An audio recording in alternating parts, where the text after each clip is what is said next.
What happens when a president tries to call S.T.A.R? Let's find out.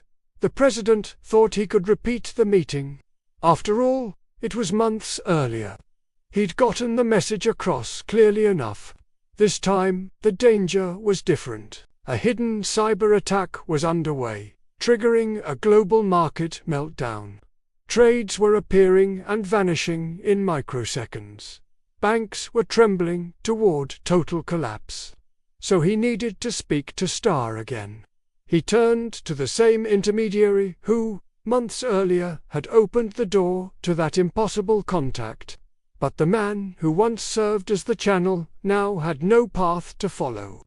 The door was closed. S.T.A.R doesn't take calls from anyone, much less a sitting president. But the problem wasn't just that S.T.A.R didn't take calls. It was also that S.T.A.R didn't care about the president or his country or any of the countries whose economies were on the verge of collapse. For S.T.A.R, an emissary is disposable. A meeting only happens when they decide, so the president waited. He waited, and the silence grew heavier. Phones that once rang with a promise of a reply now went straight to voicemail. Messages that once generated a flurry of activity backstage were erased from servers. Hours ticked by as the markets bled. Then the reply came. It arrived another way.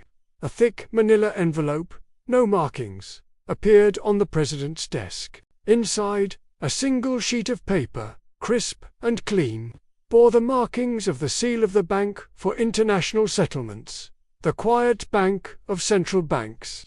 Within the hour, the BIS issued a coordinated liquidity directive.